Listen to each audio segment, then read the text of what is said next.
안녕하세요. 즐거운 순간 박대선입니다. 오늘 별 책은 길죠. 제목이 돈 버는 법에 관한 이야기입니다. 이 책은 우연히 읽게 됐어요. 동생이 빌려다놓은 책 중에 하나를 골라서 봤습니다. 저는 주로 전자책을 읽지만 이동 중에는 인터넷이 안 되기도 하고 부담이 되기 때문에 종이책도 같이 병행해서 읽거든요.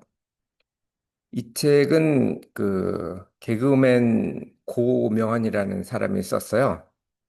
그 사람이 월 3천 소득이었는데 또 불구하고 10년 전 얘기입니다. 근데도 적자가 계속 났대요. 그러다가 지금은 10억 매출을 레스토랑을 하거든요. 유지하는 사업가가 됐는데 그 비결을 알아봤습니다. 자, 월수가 3천이더라도 적자가 날 수 있죠. 이 저자 같은 경우는 월 지출이 3,500이었습니다. 그러니까 매달 500만 원씩 적자가 나니까 많이 번다고 중요한 게 아니겠죠. 그러다가 교통사고가 나서 시한부 선고를 받습니다. 당신 어, 조만간 죽는다. 이런 얘기를 듣고 어쨌든 살아났습니다. 근데 그 입원한 동안 친구가 가져온 책 할 게 없잖아요. 누워서. 책을 읽기 시작해서 이 아주 바쁘지만 적자인 인생에서 덜 바쁘면서도 흑자인 인생으로 지금 바꿨고요. 목표가 300억을 모으는 거래요. 도서관을 짓겠다고 하네요. 저도 도서관을 짓겠다는 목표가 있어서 동감을 했습니다.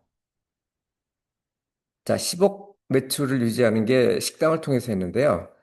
그 어디지? 일산에 보면 메밀꽃 무슨 이런 게 있습니다. 다음 장에 나와요. 그 그림이. 2020년 평균 매출을 제가 조사해 보니까 평균 1.4억 정도더라고요. 그러니까 외식업 평균 매출이 2020년 기준으로 87조고 점포 수가 64만 개니까 그걸 나눠주면은 1.4억이 되죠. 그러니까 한 달에 한 1,000만 원 조금 넘는 게 보통 수준입니다. 근데 10억이면은 평균의 7배가 되니까 뭐 성공한 셈이겠죠.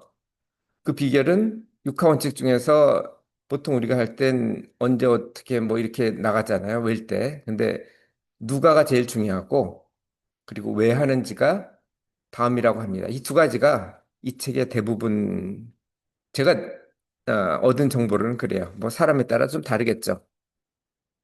세 번을 실패를 했어요. 레스토랑을 세 번 했는데 그 실패한 이유가 한 번은 매출이 너무 작았고 한 번은 매출은 잘 나왔는데 비용이 너무 많았고 뭐 이런 식으로 하다 보니까 자 꾸준하게 매출이 나올 게 뭐가 있는지 그래서 건강 메뉴를 선정해 냈대요. 뭐 메밀국수였던 걸로 기억나는데요. 메밀 관련된 음식이었습니다.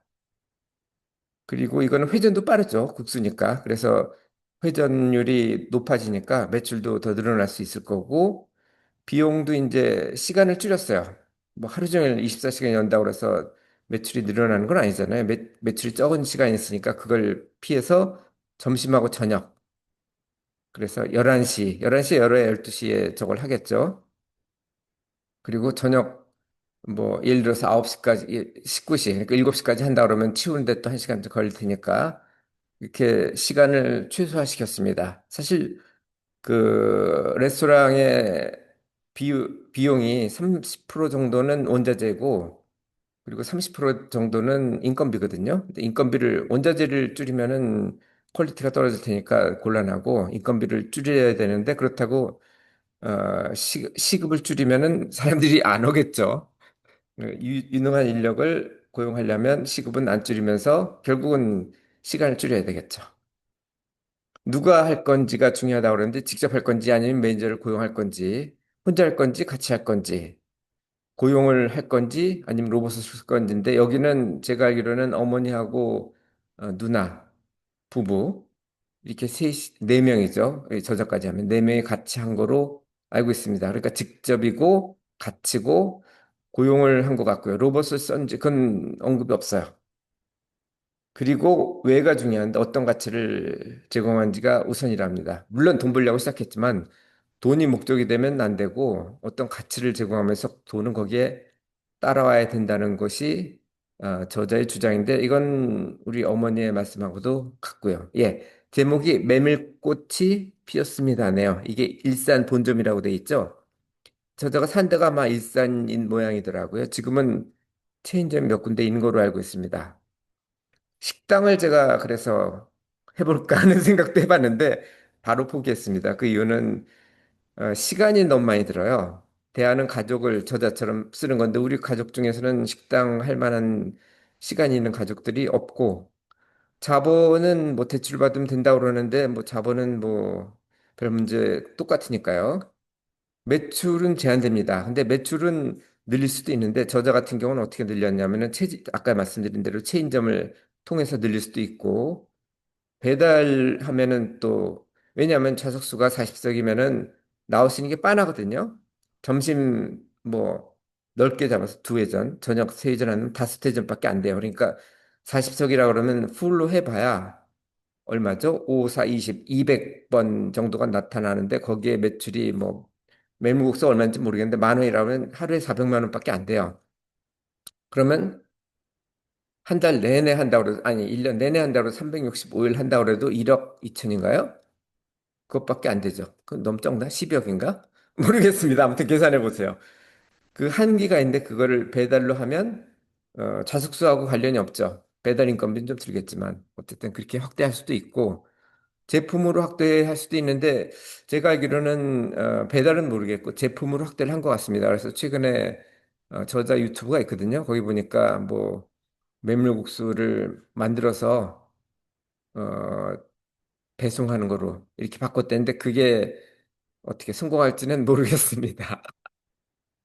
자, 이 내용은 제가 다음 카페 3822번에 정리를 했는데요. 모르겠어요. 저자하고 저하고 도서관을 만든다는 점, 그게 목표라는 것, 그리고 책을 많이 읽는다는 점은 비슷한데, 식당에 대해서는 좀 견해가 다르고요.